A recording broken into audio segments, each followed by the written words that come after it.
I called this meeting to discuss our top secret Educate the Children strategy. I know there are a new number of team members here, so allow me to review the history of the program dating back to the late Cold War days. Obviously, civilized, intelligent, and multiply beneficial debate has long since become a passe in modern politics. So, instead, we have been spending funds to win young Americans' minds by clearly educating them on the dangers of communism and socialism. Is that so? First I've heard of this, Governor. Well, you must not have children then. But I do have kids, sir. 2 to be precise. Well, you must not have any smart children in that case. My kids are fairly smart. Anarchy! Anarchy! Anarchy! I don't even know what that means, but I love it! Please, allow me to explain. The coming threat is indeed a very real one. We don't want a bunch of lazy, spineless socialists spreading their filthy red agenda throughout our whole country. The whole nation could collapse. Now a representative from the Department of the Elimination of Red Principles, or DERP, has a proposal he would like to make. Yes, thank you. Intelligent debate on the ills of socialism is not working, and our children have no interest in politics or economics. So we need to find some way to engage our future voters' minds in order to instill a deep-seated, bitter hate for the enemy's socialistic agenda. Am I right? Yeah, that's a good point, that's for sure.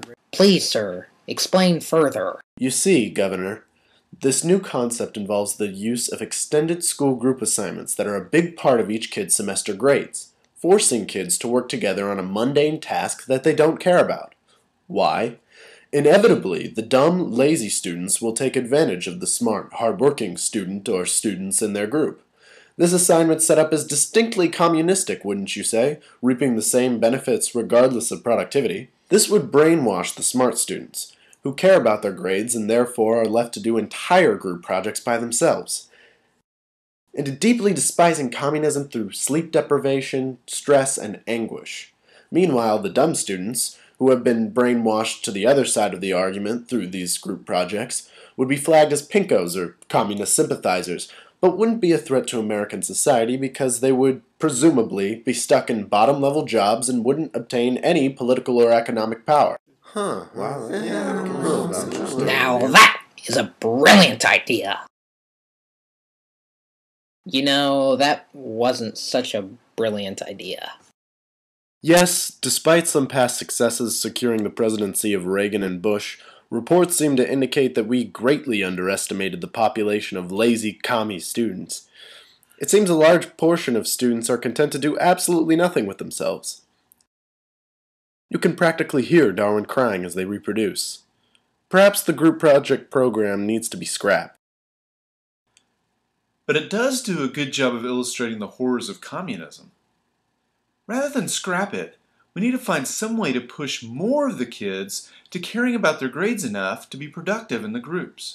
We could develop group projects that actually interest the kids, such that they want to do them. You know, something truly intellectually stimulating. Not happening. Yeah, not likely. Last time I checked, most of the example projects we've been feeding to the teachers involve coloring, even at the high school level. I don't see us figuring out something that actually interests our kids. Well, most kids do care if they get held back a year. What if we force all kids to pass a minimum skills test to move to the next grade? That'll force them to at least care about learning somewhat. We can position it as a program to improve education. Let's call it the No Child Left Behind Act. This way, no child can move on to the next grade without the relative intelligence of a severely brain-damaged parrot. Now that is the kind of idea that we needed. A win-win. Something that looks good and proactive for education now, and should be just enough push to make our commie hatred project strategy actually work. And those idiots thought that idea could actually work. Wow. Why haven't the Democrats realized what you're doing and put a stop to it? We position group projects as mimicking the way the business world works, which would be in theory good experience for the students. Fortunately, none of the Democrats have worked in real business, so they bought off on it. But in fact, our programs have backfired completely. It turns out that raising the bar via standardized testing of basic skills doesn't create a population of hardworking intellectuals. Who knew? Socialist ideas have swept through the nation.